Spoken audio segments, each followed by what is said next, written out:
Hey everyone, welcome back to Apollo Art Analysis. This episode we're going to be studying a piece by the multidisciplinary artist known as Roy Nachum. This episode we're going to be talking a little bit about texture, we're going to talk about the realism of the digital rendering, and we're also going to talk about this really iconic crown, kind of native to Nachum's style. So let's jump right into it. So this work is a motion media piece. We're going to go through some of the pieces today, some of the screenshots and frames here, and see what we can learn today. So starting off, the first impression that you get is just going to be this ripple effect, right? It's not too many forms here. It just looks like the surface of water or some type of liquid. You're not going to really notice anything at first, but right after that, we get that first sense of form here. And what I mean by that, I was going to hop over there. We're going to stay right here. So what you'll see here, of course, you have no kind of hint at the beginning, and then it really pops into frame. We have this feminine subject with the shielding the eyes there. We're going to go a bit deeper in that here in a second, but that's really the first impression that you get. So the first thing that we notice, of course, our subject is set in center, and we're going to look at that as well. There's also a masculine subject down there as well, but the subject set in center, of course, it's always going to draw the eye. There's that sense of harmony. It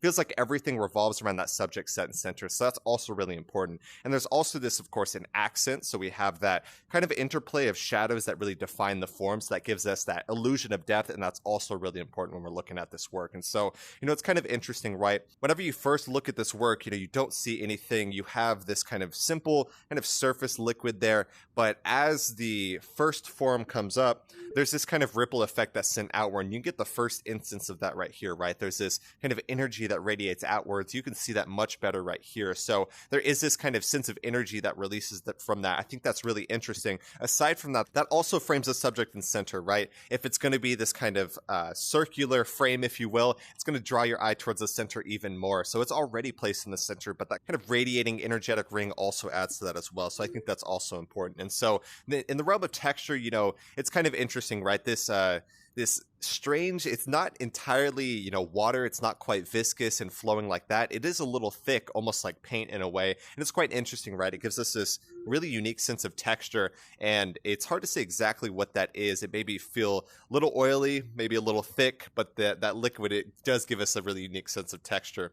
And even here, it almost feels as if you were to touch the surface, you're going to break it completely. So there is this sense of delicacy as well. I think that also kind of works hand in hand with that texture. All very important when we're looking at this work. And so, there is this sense, of course, we have that ripple. It moves off of the center subjects. So there's that release of potential energy that's really interesting. Of course, it's the work at hand for sure. And aside from that, there is this kind of chaos and order, right? We start with complete chaos. There's no defined forms. And eventually, we return to chaos at the end of the work as well. But aside from that, of course, you start in chaos, you have a little bit of order, and then it kind of morphs back into chaos once more. And I think that's really interesting, right? Before we were born, for example, we don't know exactly where we came from. So that is a sense of kind of chaos or nothingness. And so the title of this work is As If We Never Existed. So we kind of see that vibe here, right? We start off with just a simple, no defined forms here, and then we eventually return to that as well, as if we never existed. So I think that's really interesting for sure. And so, aside from that, when we are born, of course, from chaos, from the nothingness, we have a sense of order. So that is kind of the person that we see implied within the work at hand. And aside from that, that is the light of life, right? Coming from nothingness into order, but of course, eventually memento mori, eventually returning to that as well. Also very important when we're looking at this work. And so, like I said, let me bring my notes with me. There we go. So like I said, the title of this work is As If We Never Existed. So there is that sense of returning to nothingness one more. That's always very important when whether we're talking about, memento mori, whether we're talking about memento mori or not holding too much to the ego. I think those are all really important when we're looking at this work here. And so, Roy Nachum, he is a very, very popular artist. He's actually iconic for the Rihanna album, if y'all know what I'm talking about, the Anti one. I'm going to bring that here in a second to reference. But Roy Nachum is an Israeli artist, and he's made an immense rise in New York City. Of course, New York City is the place where all of the creatives and all of the business go in one place. That's why it is New York, right? And so what's interesting about Nachum's work is he often works with the blind. He works with a bunch of different mediums as well. So he has this sense of perception that, of course, is inherent to the work at hand.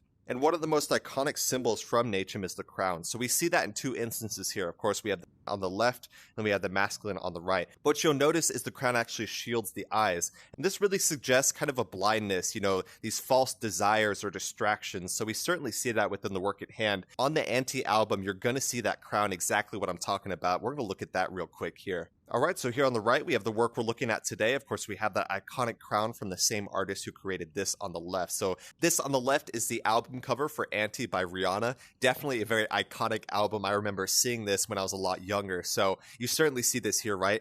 You'll see how the crown shields the eyes in both instances, of course, Nachum's iconic signature here. And this is what I really wanted to reference here and show you guys real quick.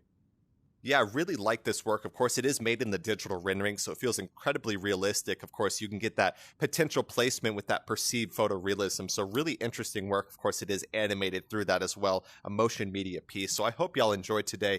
Roy Nachum also created Mega Moon, which is kind of an NFT slash art museum type of project. They have a physical art museum in New York, and they also have a virtual kind of side of that as well. So really interesting. I've been watching that a lot closely. Sadly, I cannot afford the tokens, although I am watching and admiring from afar. So I hope y'all enjoyed today. Roy Nachum, really a historic artist, of course, working out of New York City, massive clients like Rihanna, really talented artist, and I hope y'all enjoyed the episode today. If y'all did, go check out the original artist. Like I said, Roy Nachum, always doing some really good stuff. My name is Apollo. This was Apollo Art Analysis, and I'll see y'all on the next episode. We hope you enjoyed today's episode. If you'd like to support our work directly, please check out our Apollo community tokens. Apollo Art Exchange is an ecosystem of art appreciation which elevates artists each and every day. Thanks for listening.